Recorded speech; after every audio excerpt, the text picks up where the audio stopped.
Welcome to BFC Live, the daily video and podcast series of Business of Cannabis. BFC Live highlights the companies, brands, people, and trends driving the global cannabis sector. Learn more at businessofcannabis.ca. Coming up on today's BFC Live, we have Matt Maurer and Vlad Mihescu talking all things cannabis beverages from our partners at Torque and Mains, as well prepping for an event on March 24th all about cannabis beverages.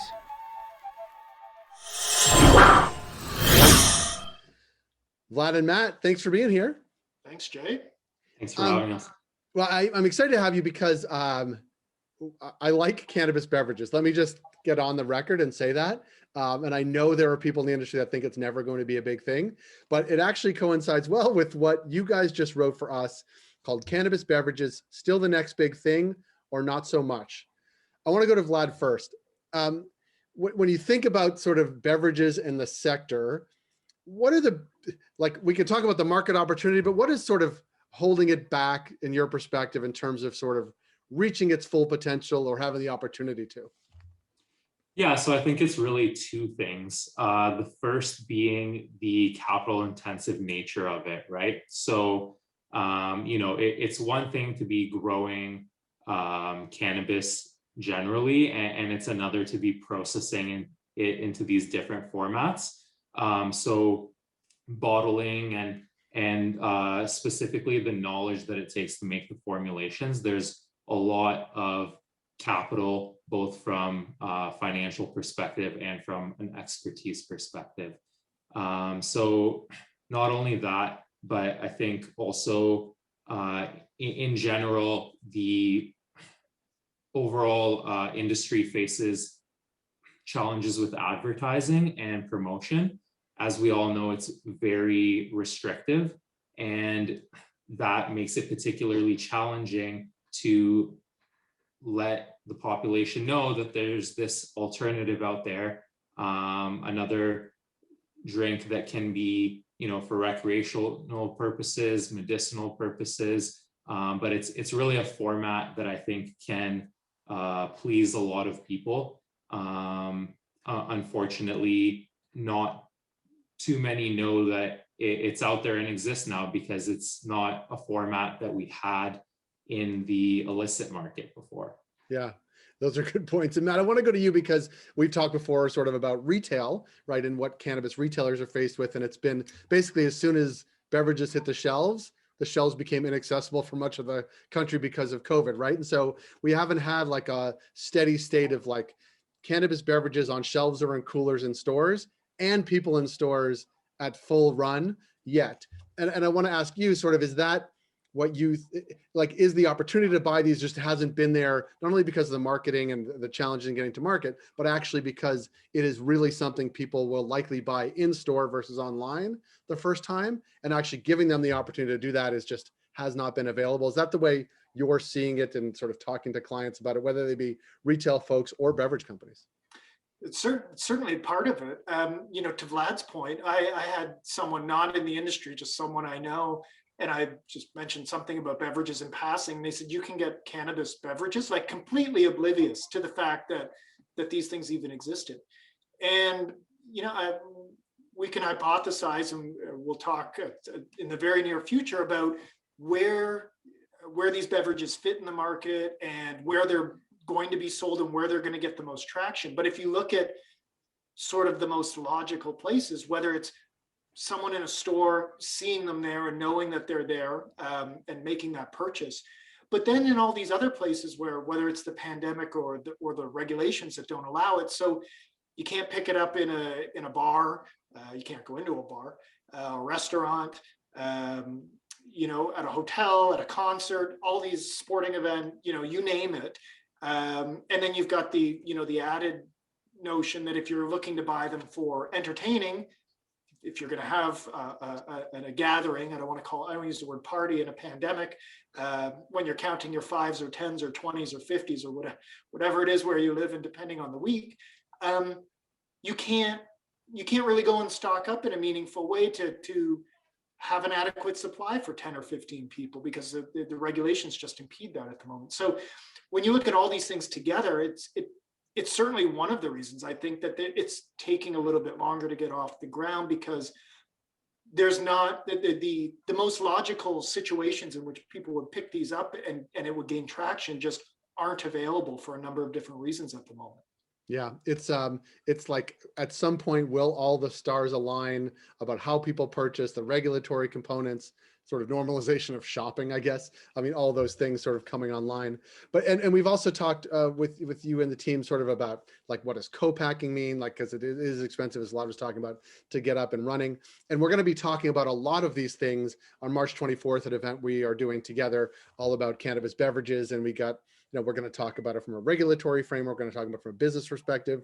We're going to talk about it from a market share, sort of consumer insights perspective with our partners at Headset. We're going to talk about the potential future around like hospitality and restaurants and bars. And is there a future where you'd be able to get a cannabis beverage at a bar, or even better, like at a show? I mean, I think it'd be hard pressed to get one at Budweiser Stage because it's called Budweiser Stage, but you can imagine a scenario where that would happen. And Vlad, I guess let's go back to you, because I think sort of thinking about this, like what's the best case scenario for like easing some of these things? Like on a regulatory framework, do you think like, and this is sort of bigger than just beverages, but like on the marketing side around cannabis, like what's one simple thing that would help this sort of vertical in the sector to your mind? Yeah, it's an interesting question because I think we don't really see deregulation on the horizon. Sort of once you let that those worms out of the can, you can't really put them back in. So it's going to be difficult from that perspective. But for those with creative marketing, I think that there's an opportunity there to really push this format in the appropriate venues, right? Like you can't advertise in areas unless they specifically prohibit minors. So I think that there is some possibilities there. However, it's just the regulatory piece that is holding back the market from potentially what it could be. But through natural evolution and more research being done into these types of products, I think that they could really take off. Yeah, I think so too. And Matt, one of the things that you were talking about, you didn't say these words, I don't think, but is like the equivalencies, right? So like you can only buy what, like 4 or 5 beverages, but you could buy, a ton of concentrates. And I'm not saying that, I'm not trying to level them all out, but they don't seem to make sense in terms of actual sort of content or potency, where I could pick up this, which is categorized as a concentrate, which are like, sublinguals, basically sublingual strips, breath strips. And there's 100 milligrams in here, but I can only buy 4 beverages, which is a total of like, at the most like 40 milligrams. Like it's way off. And I know that Health Canada is thinking about or looking at sort of the Cannabis Act. Like, I don't want you to put percentages on it, but like the things that don't make sense, can we think about them changing at some point, whether it's this year or next year? 100%. I think it's going to be a slow, as Vlad said, it's going to be a slow trek out of the existing regulatory framework. Vlad made the point that once you've sort of undone something, it's hard to redo it. The government was clear, since legalization, that we'd rather take a very restrictive approach to start in general with legalization, because we can't go backwards. We can only go forwards in sort of loosening restrictions. We're already seeing that in sort of small, but I would say meaningful ways. We've got consultations to pull non-THC products out of let's use Ontario, out of cannabis stores. So you don't need a cannabis store to sell it. You can go get a CBD beverage in a health food store or grocery store. That's under consideration. Last month, late in February, the Alberta Lottery and Gaming Commission is looking at maybe on a provincial level. I don't have all the details in front of me, but basically leveling the playing field between alcohol and cannabis in terms of certain promotional respects and what they can do in the province. And so I think it's going to be a while till you see maybe wholesale changes on packaging. I think it's going to be a long time before we see packaging, a long time if ever, before we see packaging that you might see in California or Nevada or things like that.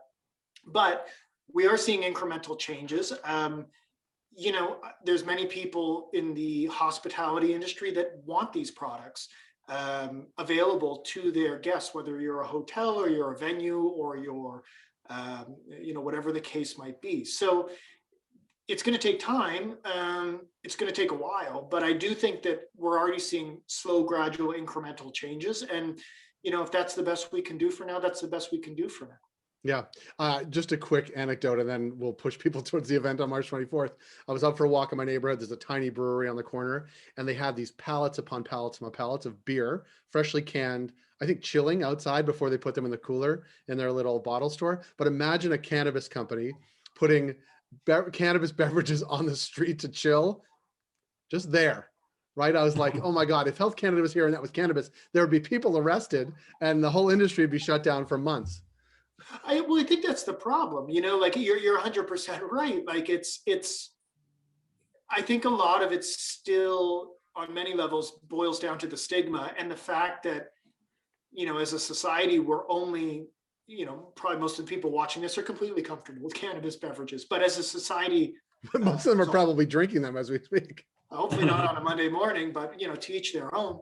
But as that sort of picks up and becomes more socially acceptable, the rationale to have all of these restrictions starts to loosen.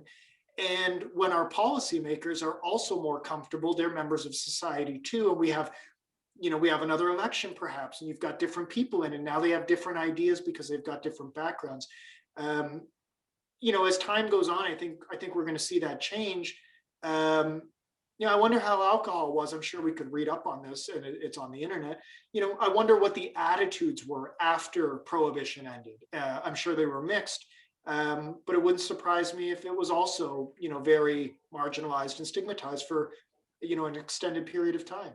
Yeah. Yeah. And I think that, when we're talking about the fact that it's a completely different format, there's one thing when you're talking about the health concerns of smoking and everything that we know about that, but now you're talking about a completely different product that once more research is done, maybe you can see that there really aren't any of those health disadvantages and there's more positives about it. So, to regulate every product in the space in the same way from those perspectives is perhaps not the best approach.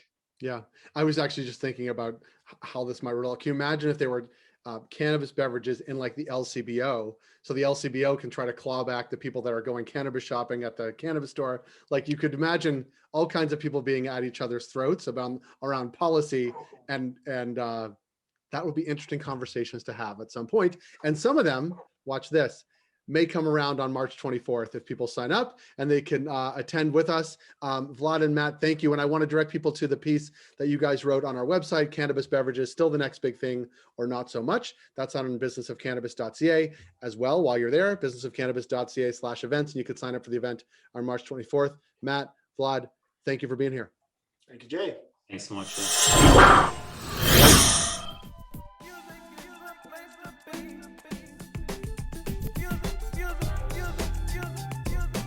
Thank you for joining us on B of C Live today. We're able to do what we do thanks to our ongoing partners, including Cannabis at Work, Cannabis Benchmarks, CanDelta, Headset, Gallagher, and Torque & Main.